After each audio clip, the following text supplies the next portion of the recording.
Tu veux transformer ta vie?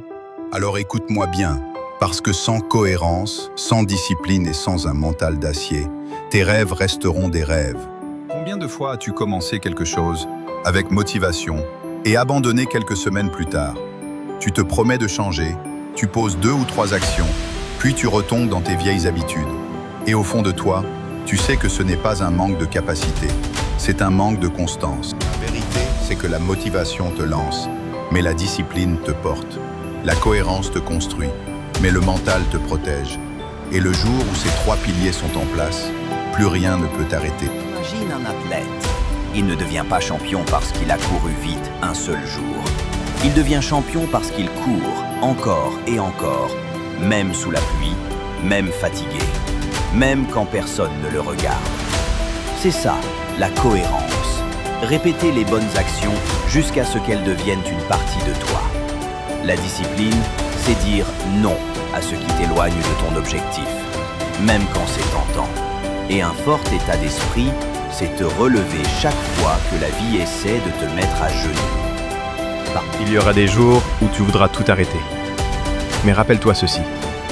Chaque fois que tu choisis la cohérence plutôt que l'abandon, la discipline plutôt que la facilité, tu sculptes la version de toi qui mérite tes rêves. Ton succès n'est pas une question de chance. Il est la conséquence directe de ce que tu répètes jour après jour.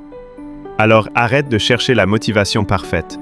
Construis ton mental, entraîne ta discipline, deviens cohérent, et tu verras que le monde finira par s'adapter à ta détermination. Aujourd'hui, ne fais pas un peu mieux que d'habitude. Décide que plus jamais tu ne trahiras tes propres promesses. Agis, même si personne ne t'applaudit. Parce que la cohérence, la discipline et un mental fort sont les seules clés dont tu auras jamais besoin. On te l'a dit 1000 fois, il faut que tu sois motivé. Mais la vérité, c'est que la motivation est un mensonge incomplet. La motivation, c'est comme une étincelle. Elle brille fort au début, mais si tu n'as pas de bois pour entretenir le feu, elle meurt en quelques secondes. Regarde autour de toi. Combien de personnes commencent une nouvelle habitude avec un enthousiasme débordant pour tout arrêter au bout d'un mois? Le problème, ce n'est pas qu'elles ne sont pas motivées, c'est qu'elles n'ont pas compris que la motivation n'est que le point de départ, pas le carburant qui te mènera à destination. Le carburant, c'est la discipline, la structure, la capacité à te dire « je le fais », que j'en ai envie ou pas. Imagine que tu veux gravir une montagne. Tu ne la gravis pas en faisant un sprint un seul jour, puis en t'arrêtant pendant 3 semaines. Tu la gravis en avançant, pas à pas, chaque jour. Même lentement, mais sans t'arrêter.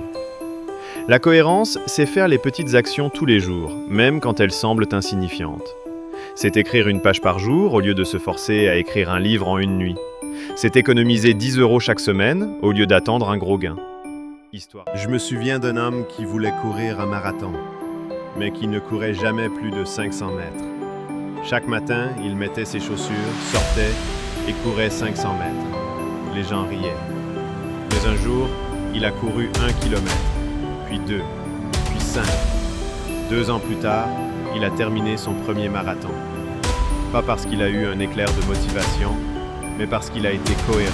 La discipline, c'est le muscle qui protège ta vision. Sans discipline, tu abandonnes dès que ça devient inconfortable. Avec discipline, tu avances même dans la douleur. Pense à un musicien de haut niveau. Il ne s'entraîne pas seulement quand il en a envie. Il s'entraîne chaque jour, même fatigué, même malade.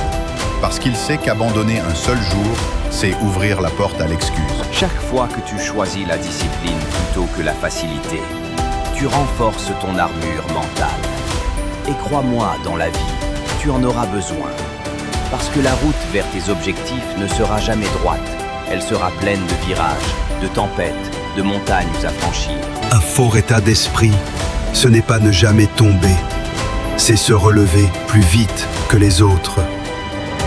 Thomas Edison a échoué plus de 1000 fois avant d'inventer l'ampoule. Et quand un journaliste lui a demandé comment il pouvait supporter autant d'échecs, il a répondu « Je n'ai pas échoué 1000 fois. J'ai trouvé 1000 façons qui ne fonctionnaient pas. » Voilà ce qu'est un mental fort, voir les obstacles comme des enseignements et non comme des murs. Et ce mental, tu ne le développes pas quand tout va bien. Tu le développes dans les moments où tout semble perdu. Chaque difficulté est un entraînement invisible pour ton esprit. Et chaque fois que tu refuses de céder, tu deviens plus fort que la veille. Cohérence, discipline, état d'esprit. Prends-en un seul et tu feras quelques progrès. Mais si tu les combines, tu deviens inarrêtable. Exercice pratique. Pendant les 30 prochains jours, choisis une action simple qui sert ton objectif. Fais-la tous les jours, sans exception. Quand tu n'as pas envie, rappelle-toi que c'est là que tu construis ton mental. Au bout de 30 jours, ce ne sera plus une corvée. Ce sera une partie de toi. La discipline, c'est la capacité à faire ce qui doit être fait, même quand c'est inconfortable. Et c'est souvent dans ces moments d'inconfort que se joue ta réussite. Michael Phelps, le nageur le plus titré de l'histoire, s'est entraîné tous les jours, pendant 6 ans, sans un seul jour de repos. Même à Noël, même le jour de son anniversaire. Résultat, il a pulvérisé des records que personne ne pensait possibles. La discipline, c'est la preuve que tu es plus fort que tes excuses. Parce que tes excuses, elles seront toujours là. Je suis fatigué, j'ai le temps demain, je mérite une pause. Et chaque fois que tu cèdes à ces excuses, tu donnes plus de pouvoir à la version faible de toi-même. Un mental fort, c'est ce qui te permet de continuer même quand tout semble perdu. En 1914, l'explorateur Ernest Shackleton est parti pour traverser l'Antarctique. Son bateau, l'Endurance, a été pris dans la glace et détruit. Pendant 18 mois, lui et son équipage ont survécu dans des conditions extrêmes, sans perdre un seul homme. Pourquoi? Parce que Shackleton avait un état d'esprit inébranlable et il l'a transmis à son équipage chaque jour. Un mental fort, ce n'est pas seulement pour toi, c'est aussi pour ceux qui comptent sur toi. Parce qu'un leader ne s'effondre pas quand tout s'écroule. Il tient et il inspire. Un jour, tu te retourneras et tu comprendras que tout a commencé par une seule décision. Pas un grand geste, pas un moment héroïque, juste le choix de rester cohérent, de rester discipliné et de forger un mental que rien ni personne ne peut briser.